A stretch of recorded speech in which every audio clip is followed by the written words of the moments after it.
This is Charlie Parsons for Boxing Social in association with Betfred. I'm delighted to be joined here at Taylor Carabajal with Mr. Eddie Hearn. Eddie, how are you, mate? Well, I'm good, but if you knew about you constantly DMing me about our TikTok, we're massive. Me and you, Ed, we are massive on TikTok. I mean, let's just make one thing clear. I'm massive. You just pop along for the ride. We're a bit like, what's a double act where there's always like one that's just like on another level and the other one, but because that guy has got such great heart, they bring the little fella along with him. Do you know what I mean? I'm trying to think of double acts where that's been the case in the past, you know? Eddie, mate, I started on TikTok. Chaz and Day. Who the fuck are Chaz and Day? Who the fuck? Come on, I'm like 12. Snooker Loopy. The Romford rap. Come on, son. Yeah, sorry, you started on TikTok. Yeah, I know you are TikTok Parsons. Started on it like two months ago. Gone from like 12 followers to 36,000. We're flying. Why? Well, not only you, mate, because everyone's involved. Everyone loves the Parsons effect. Oh, mate, what has happened to you? Your head's gone. Your ego's out of control. That's what my boss says now to me. Your head's gone, your ego's out of control. Keep it humble, Parsons. Keep it humble. How many views have we done? Oh, like 15, 16 million in 2 months. Jeez. All right, Mitchell. Hi, mate, you all right? Yeah. Yeah, well, that's obviously it's all down to you, Parsons. I mean, if I wasn't there, you'd 100% be doing those views. There's something I want to bring up with you before we get into this interview. Obviously, we have our little banter about the clobber and whatnot, but there was something that was absolutely despicable from yourself, and I will put a photo on the screen, and I'll bring it out now. You pulled off the Jordan 4s. Well, I say pulled off. I don't know if you did pull them off. Jordan 4s are a trainer that I absolutely love, but I am a young man with trendy style, streetwear. What is this? What's wrong with that? Them Jordan 4s are nice, but like, look at it. Okay, so I'll tell you a story about that incident. So, bear in mind, I'm 43. Unbelievable, classically handsome man. Now, at some point, you have to make the decision. Do you continue to wear the roll neck and the whistles, or do you mix it up with the leisure wear? Now, lately, because of the outstanding shape that I've got myself into, I like to mix it up with the leisure wear. Now, I've become a fan of Jordans. I've been my whole life, right? Jordans are good. Yeah. So I've got, I don't know, half a dozen pair of Jordans and Air Force Ones and all that jazz, right? So I buy the Air Force 4s. I buy the Jordan 4s. I buy the Jordan 4s, right? And I'm like, okay, they're nice. And then I got a pair of jeans, right, which you've seen in the picture. And I'm like, then I put them on. So I'm like, now, the problem you've got here, Hearn, is if you tuck the jeans into the tongues, right, you run the risk of getting abused by Parsons. If you lift the jeans over the tongues, I think that's even worse. Well, yeah, because it's almost like, what's the point of wearing the 4s? Because you're losing the height on. Just bag them up a little bit and they sat like that. Whilst I was at the weigh-in, I was very concerned about potential comments that would come in regarding the way that my jeans were tucked into my Jordan 4s at the old age of 43. I did, at that point, think that we could be standing having this conversation, and it has concerned me. And I do feel like I have to make a decision in due course about where I'm going with this, because I love dressing like that. I really do. I like wearing tracksuits. I like wearing Jordans. But at the same time, I do worry about the fact that I'm 43 years old. You've got me interviewing you now, who's going to pick up on everything. 10 people tweeted me that photo and was like, a whole 10? Sorry, I haven't got 1.3 million like you. That's all right. It's coming though, it's coming. Acknowledge it, right? So, anyway, fuck you, Parsons. I'll wear what I want. Next question. Right, let's move on. Big fight week in the smoke. Katie Taylor makes her return. A voluntary, or is it a voluntary defence? A mandatory defence against Carabajal. I can't wait to spell that in all the YouTube titles this week. Really good card. Obviously, Jordan Gill fights Kiko Martinez. The return of the Romford Bull, Johnny Fisher. Yeah, quite a nice little card. Really good card. I mean, starting earlier in the night, Maisie Rose Courtney makes her professional debut. Got Jordan Reynolds on the card. Huge army of fans coming from Luton. You've got John Hedges on the card as well. You've got a great fight with Thomas Whittaker-Hart, good domestic fight. You've got Gary Cully against Belmedi, really good fight between two undefeated lightweights. You've got a really good female fight as well between Ellie Scott and Mary Romero for the European title. You've got the Romford Bull. You've got, for me, the fight of the night, which is Jordan Gill against Kiko Martinez, world title eliminator. And you got the return of the legend of the sport, Katie Taylor, greatest female to ever do it, mandatory defence against Cara Harbahal. 18-0, 19-0, and a very tough fight coming off the Serrano fight. But your worry in fights like this is, can they raise their game to the level she did at Madison Square Garden? We're going back to the scene of her pro debut. We're going to have 7,000 or 8,000 there. It's going to be a great atmosphere, and I expect Katie Taylor to look sensational, as she always does. Let me move on to Anthony Joshua. A few names have been thrown about. Obviously, the Chris Arreola name that we didn't know where it came from. Recently, we've seen, and we will just squash this one, Gerald Washington is a name that I've seen thrown about on Twitter for Anthony Joshua. Judging by your reaction, and I was going to say, please say it's not true. Let me say one thing now.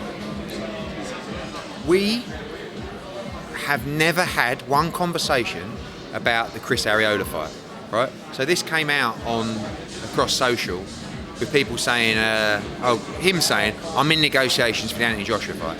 I've never had one conversation about Chris Arreola. That name's never been mentioned between myself and 258, AJ's team, whoever.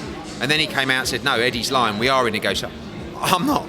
We're not fighting Chris Arreola, and I've never had a conversation about it. Gerald Washington? Absolutely not in a million years. I've never had a conversation about Gerald Washington, and we are not fighting Gerald Washington. Sorry. So now, the bigger thing is, obviously, if we look to do an AJ fight early next year, then who's it going to be? In his head, he was fighting Tyson Fury. I don't think he wants to move down, to what might be perceived to be an easy fight. So that's where the Dillian Whyte conversations have come from. I think AJ just turned around and said, what about the Dillian Whyte fight? I think if I'm going to... All fights are tough, all camps are tough. What about Dillian? And obviously he has to beat Jermaine Franklin on November 26th, so we'll see what happens there. But that's really where we're at the moment. Let's go into Dillian. Obviously he makes his return against Jermaine Franklin, unbeaten American, really good card actually. Spider Richards takes on, names just go on, finish it for me. Bolotniks. That's it, Richard Bolotniks, really good fight. Great fight. Rodriguez Ryan, that's a brilliant card, November 26th.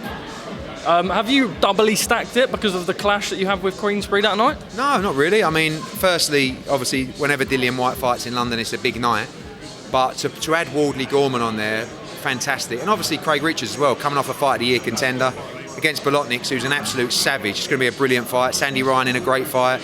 It's for us, one of the best cards we've done this year. Anthony Joshua, obviously, like you said, Dillian Whyte could be next. How likely is that? We'll see how Dillian gets on against Jermaine Franklin. We have to look at alternative opponents for AJ as well, but it's definitely a fight that he's extremely interested in. Frank Warren said that Dubois and Joyce would both knock out Anthony Joshua if they were to fight. Your reaction? Promoter suggesting that his fighters could win a big fight. Shock. Dubois is a very good fighter. Joe Joyce is a very good fighter. He's a tough fight for anybody. I think potentially those fights with AJ could happen in time or even next year. Obviously, it's a lot easier for us to make fights in stable, and that's why the that's why the AJ Dillian Whyte fight would definitely be a fight that would be easier to make happen. Tyson Fury fights Derek Chisora. Just your reaction to the fight itself and sort of everything that goes on with that. Obviously, under the same management, the negotiation time that was allowed for Anthony Joshua. I mean, I'm just sort of going to pass you the mic and sort of let you ramble like you did with Coogan on the whole saga. About the Chisora fight? The Chisora fight and why that Chisora was given longer negotiation time and other opponents that he could have. We were told that we had a deadline because Fury wanted to know who he was fighting. And Chisora got an extra 4 weeks, 3.5 weeks. So, and they were negotiating with Chisora whilst they were negotiating with AJ. But that's all in the past. In terms of the fight itself, I know it's been, it's not gone down very well. But I think a lot of that is because Fury's already boxed him twice and beaten him easily twice. I think if you're looking at a list, and I know Frank Warren went through his list, if they hadn't already fought, I think Chisora is always a fair pick as a voluntary defence, especially when it's two Brits. So obviously Del Boy's our mate, we're behind him all the way, and he'll give it everything on the night. Just quickly back on that Whyte Franklin card, we've seen that now it looks like Alan Babic is going to fight Oscar Rivas. That card is quite stacked as it is. I can't imagine that would land on that. Not necessarily on that card, but you may see Alan Babic on that card as well. Just on to Abu Dhabi next week before we speak about it. I will be there soaking in that Middle Eastern sun. Unbelievable card. Unbelievable card. I will ask you quickly, and it's a rumour, and I'm not going to say who because I'm not sure how true it is, but is Chantel Cameron versus McCaskill still on? Yes. Yeah, you're scaring me now because I've not heard anything different. Yeah. Just a rest on that card? Yeah, I mean, look, Jessica McCaskill's in Abu Dhabi, ready to fight. Chantel Cameron's just done her media workout, so yeah, you've scared me there, but I will check after, unless someone's not telling me something.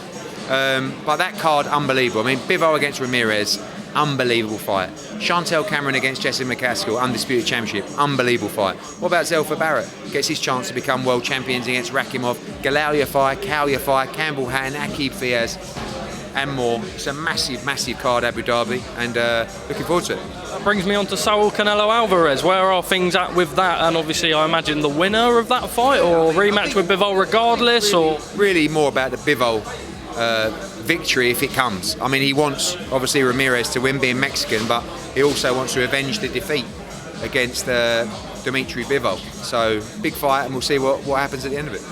Next, obviously, we've got, well, actually, let's go on to Wilder Helenius. We saw that, well, it's reported by various outlets, we don't know how true it is, I think it's quite true, that Wilder Helenius done 75,000 pay-per-view buys. Just your reaction to that?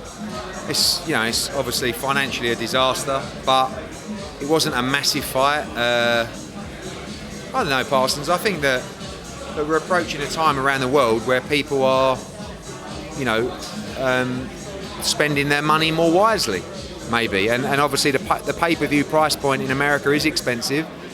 I think when there's a fight that most predicted would be one-sided, I didn't think it would be as one-sided as that, but I think the general perception was that obviously you've seen that with the number of buyers, and it was a disaster. Crawford Spence looks like, well, I mean, who knows what's going on there. Crawford's now be fighting David Avanesian on a website called BLK Prime that have just signed Adrian Broner as well. I mean, Crawford Spence not happening? Are you shocked? Look, I think you know, everybody always blames the promoters in these situations, but sometimes the fighters have demands financially that just can't be met. And I think this is a situation. You know, I get a bit of stick by saying that the fight's not as big as people think it is. It's not, because if it was, it would be happening. The fact is that the perceived value that the fighters have is not the actual value that they have in this fight. And it's just too risky. It is a massive fight. Could do massive numbers. Could. Unfortunately, no one was prepared to put the money up, and the fight never happened. I'm being pushed by your team, so I'll rattle through these now. You used to get 3 minutes. Now you've had like 25 minutes. Actually 11. Actually 11. No, I'm going to ask you about update on the Jake Paul lawsuit, and obviously now Glenn Feldman is suing him. Our legal case is our legal case with Jake Paul, and obviously Glenn Feldman, I believe, filed his case last night. So look, it's going to have to be answered to, and we'll see where it goes. Two more from me. Lee Wood, what's next for him? I think he's back from injury and ready to sort of get going again. Yeah, obviously you saw the victory from Mauricio Lara, and that's a fight Lee Wood still wants. All eyes as well on December 10, Josh Warrington, in a very tough fight. It could be a big unification next year. And obviously we have the Leo Santa Cruz issue as well.